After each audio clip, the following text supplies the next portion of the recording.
kembali lagi ke YouTube channel aku, Lisa Damayanti. Dan kali ini aku bikin video tentang pengalaman aku menyelesaikan skripsi selama 2 bulan.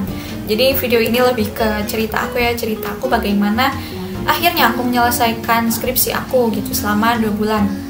Nah ceritanya ini, sebenarnya ini awalnya ini dari aku mengontrak mata kuliah PPL dan skripsi pada semester 8. Nah waktu itu aku PPL di salah satu sekolah yang ternyata sekolah tersebut cukup cepat gitu untuk untuk kurikulumnya, untuk mata pelajarannya ini dia pertemuan pertama, pertemuan kedua, 3-4-nya itu cukup cepat gitu. Jadi kayak satu bab ini bisa 1-2 pertemuan, yang dimana sekolah yang aku tuju, sekolah tempat aku PPL pun ini menjadi sekolah induk gitu, sekolah induk untuk sekolah-sekolah SMP lainnya. Jadi aku mengajar di salah satu SMP negeri.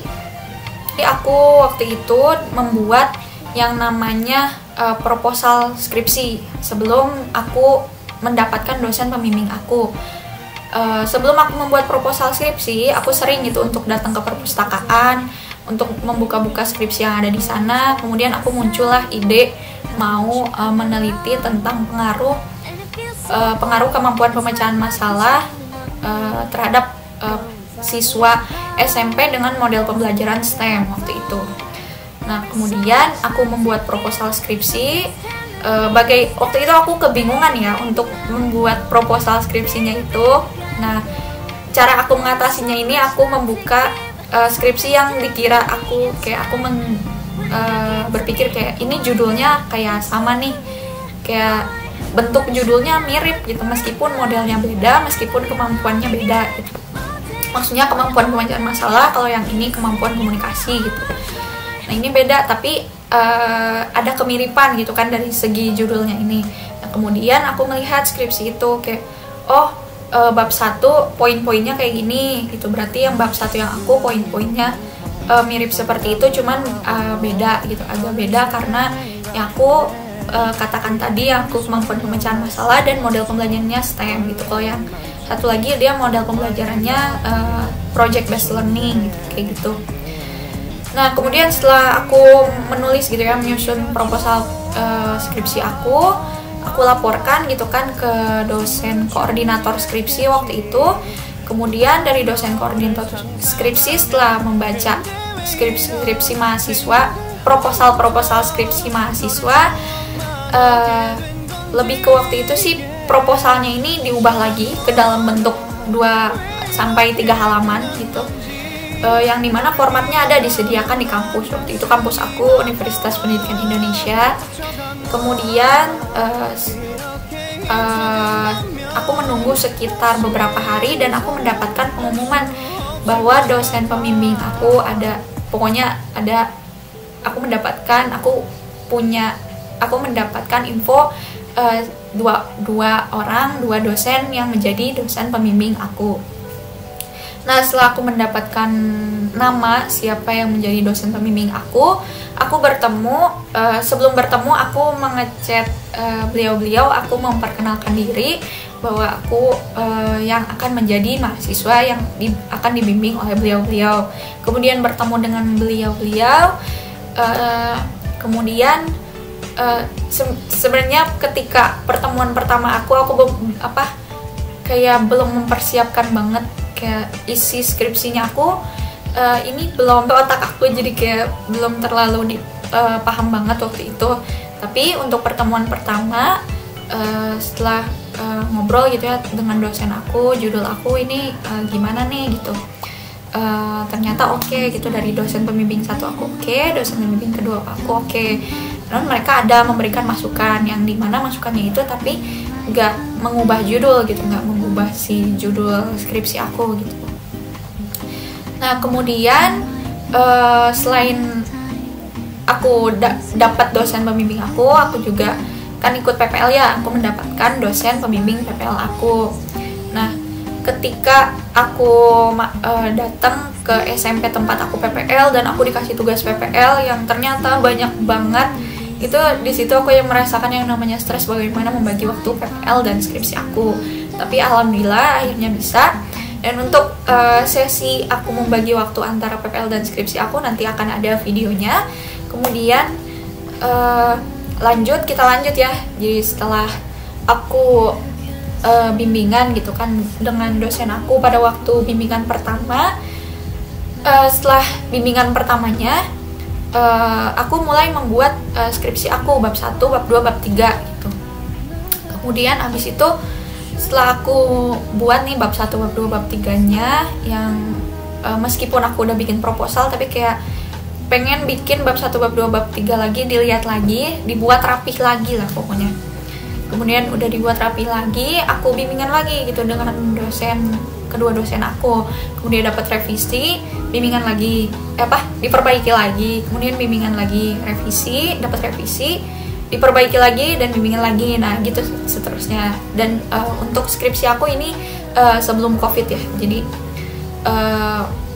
proses pengerjaan skripsi aku ini dilakukan sebelum COVID. Dan akhirnya dari situ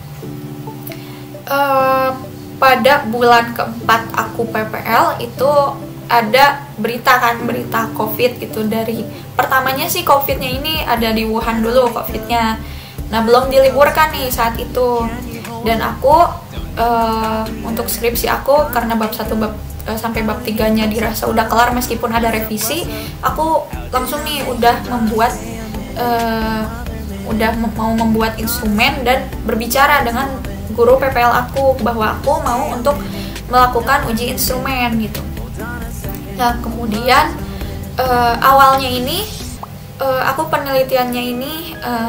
menelitinya ini bab statistika, dan aku bimbingan dengan dosen aku, dan katanya untuk statistika ini kurang cocok gitu untuk SMP, yang dimana ini untuk meneliti kemampuan pemecahan masalah. Soalnya soal statistika materinya cuma gitu doang, kayak maksudnya kayak dia nggak bisa gitu untuk dibuat soal kemampuan pemecahan masalah ini rada sulit gitu.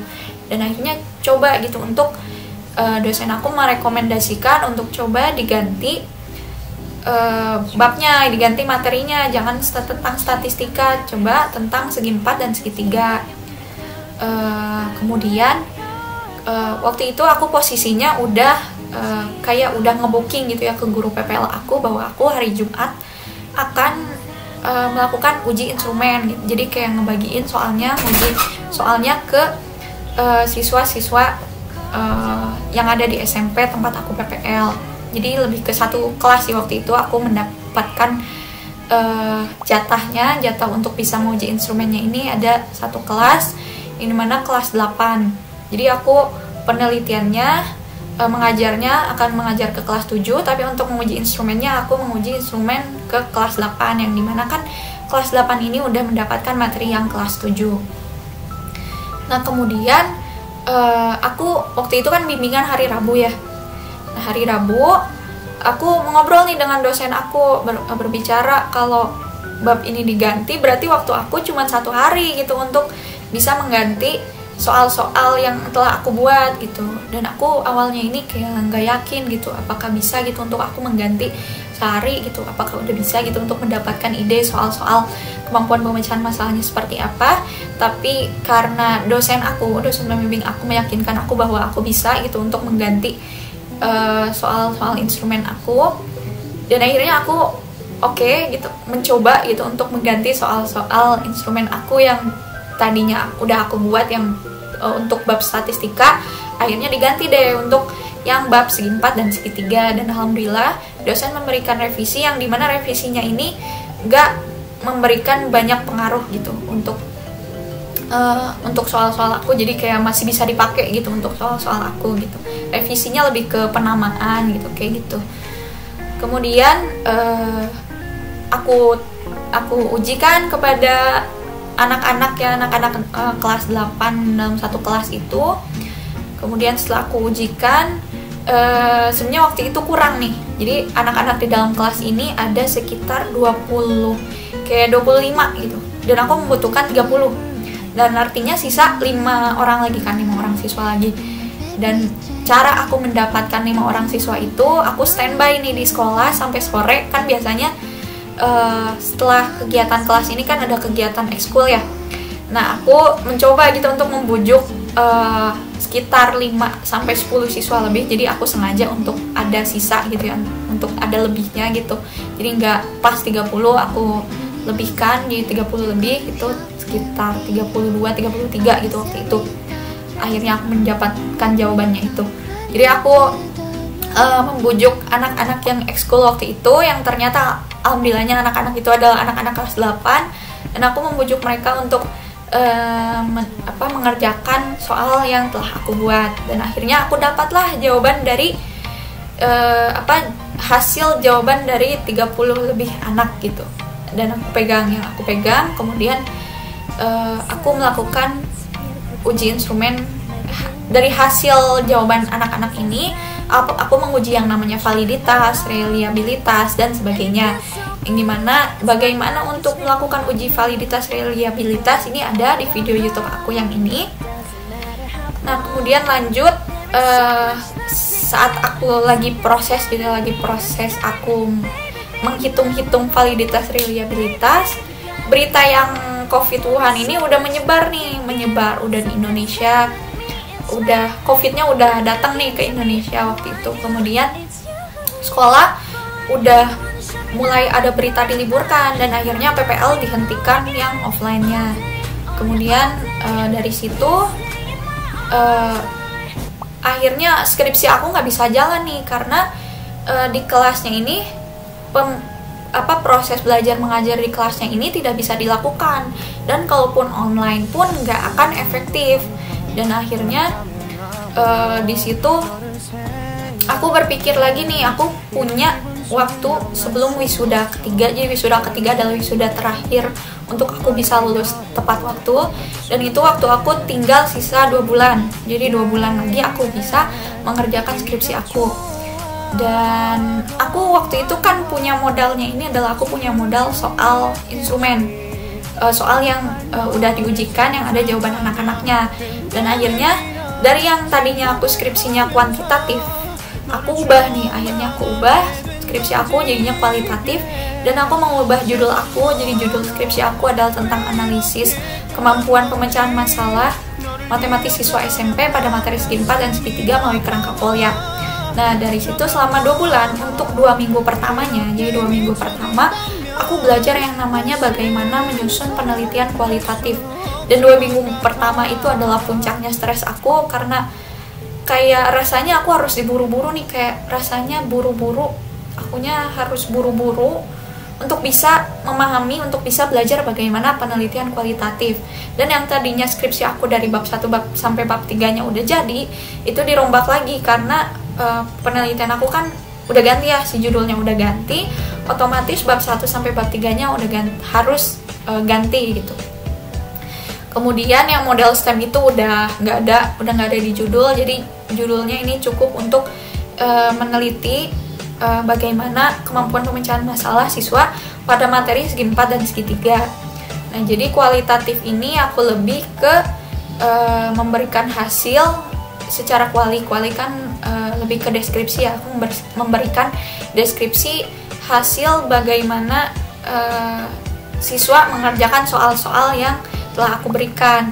Nah tadinya yang dari soal-soal instrumen aku yang tadinya mau uji validitas, reliabilitas, nah aku gak jadi melakukan uji yang seperti itu gitu, karena kalau melakukan uji yang seperti itu aku harus bikin soal lagi, soal baru kan. Yang ini udah, yang soal sebelumnya kan udah dijadiin sebagai soal instrumen ya untuk menguji validitas, reliabilitas. Nah di situ aku harus ngeluarin lagi soal baru untuk menguji kemampuan pemecahan masalah matematis siswa yang untuk yang kelas yang lainnya gitu. Pokoknya kayak gitulah pokoknya intinya. Nah karena aku cuma punya waktu 2 bulan, dan akhirnya si soal yang instrumen aku tadi ini validitas yang kevaliditasannya atau ke apa ya namanya ya, kan aku udah dapet nih ya si hasil jawaban siswanya. Nah hasil jawaban siswanya ini aku gunakan sebagai deskripsi untuk bab 4, dan dari situ setelah 2 minggu aku berhasil, setidaknya aku paham gitu bagaimana menyusun penelitian kuali. Setelahnya aku ditelepon kan sebelum aku menyusun yang bab 4 ini, aku ditelepon dulu oleh dosen pembimbing aku, bagaimana nih kamu untuk bab 4, apakah bisa untuk lanjut. Nah, aku bilang ke dosen pembimbing aku bahwa aku udah berhasil mendapatkan 30 lebih jawaban untuk yang instrumen itu, dan yang jawaban siswa yang habis aku tes di SMP kemarin ini itu bisa digunakan untuk bab 4. Dan kata pembimbing aku, oke deh, sip gitu, sekarang tinggal lanjutkan deh bab 4 dan bab 5 nya. Kemudian lanjut deh aku menyusun bab 4, bab 5, yang disitu aku stres juga karena banyaknya jawaban siswa yang ada yang banyaknya yang bolong-bolong gitu ya, kayak nggak ada jawaban di nomor-nomor tertentu. Kemudian menghitung banyaknya siswa yang menjawab semuanya benar sesuai dengan kunci jawaban gitu. Nah, karena kuali ini aku menulis juga kunci jawaban yang lebih detailnya gitu, untuk lebih bisa mendeskripsikan kemampuan siswa, kemampuan pemecahan masalah siswa melalui kerangka Polya tadi. Nah, kemudian setelah itu udah nih aku menyusun bab 4, aku langsung menyusun yang bab 5. Nah, di bab 5 ini aku mengalami yang namanya kemacetan, karena bab 5 aku kesimpulannya ini kayak aneh gitu, kayak pokoknya gak masuk akal lah kesimpulan aku ini ya aku buat gitu, yang dimana aku sebenarnya melihat cara menyimpulkannya ini dari skripsi lain yang ternyata itu untuk skripsi aku ini nggak bisa gitu kesimpulan seperti itu. Dan akhirnya diarahkan oleh dosen pembimbing aku bahwa kesimpulannya bukan yang seperti ini gitu, dan akhirnya diganti kesimpulannya. Setelah itu meskipun aku masih ada revisi-revisi, datanglah kan si jadwal, diberitahu bahwa ada pengumuman pendaftaran sidang untuk wisuda yang untuk aku bisa wisuda ketiga. Nah, kemudian aku izin dulu nih ke dosen pembimbing aku apakah aku udah bisa nih untuk mengikuti sidang. Dan di situ masa-masa deg-degannya aku adalah masa-masa untuk menunggu tanda tangan, karena kan untuk bisa sidang ini aku perlu tanda tangan dari kedua dosen pembimbing aku. Nah, kemudian akhirnya aku bisa nih untuk daftar sidang, diperbolehkan untuk daftar sidang, dan akhirnya aku bisa sidang, yeay. Dan pada saat sidang aku mendapatkan bagian yang terakhir. Jadi waktu itu aku diuji oleh 3 dosen, yang 3-tiganya tidak ada satupun yang dosen pembimbing aku. Jadi aku diuji oleh 3 dosen penguji, nggak ada dosen pembimbing gitu di situ. Kemudian ada yang 3 dosen penguji tersebut menguji 4 mahasiswa, yang dimana aku adalah mahasiswa terakhir yang diuji. Nah, pas awal-awal tuh kayak apa ya, kayak suasananya tuh tegang gitu kan, serius gitu. Tapi alhamdulillahnya pas bagian yang aku, suasananya ternyata mencair gitu, kayak ada bisa bercanda sedikitnya gitu.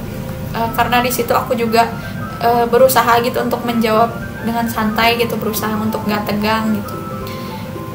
Kemudian aku setelah aku sidang, pada saat sidangnya sih aku mendapatkan pertanyaan yang udah ditanyakan ya ketika bimbingan. Untuk teman-teman yang mau tahu pertanyaan-pertanyaan apa aja, atau kira-kira pertanyaan apa aja sih yang bakal dilontarkan saat sidang ini, aku udah buat list pertanyaan di video YouTube aku yang ini. Jadi sebelum sidangnya aku latihan Q&A dengan diri aku sendiri.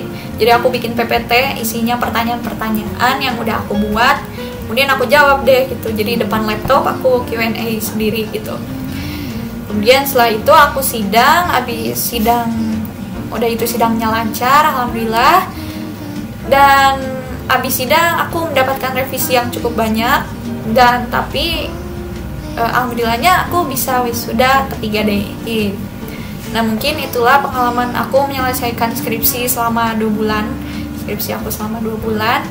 Dan sebenarnya video ini mungkin gak mewakili bagaimana kesetresan aku dalam menyelesaikan skripsi selama 2 bulan, tapi intinya di sini aku berusaha untuk berprogres setiap harinya. Selama 2 bulan terakhir itu aku berprogres setiap harinya. Mungkin cukup sekian video dari aku. Terima kasih banyak kepada teman-teman yang telah menonton video ini. Mohon maaf sekali, banyak sekali kekurangan dalam pembuatan video ini, baik kata-kata aku yang kurang rapi gitu, Pokoknya terima kasih banyak kepada teman-teman yang telah menonton. Sampai berjumpa di video berikutnya.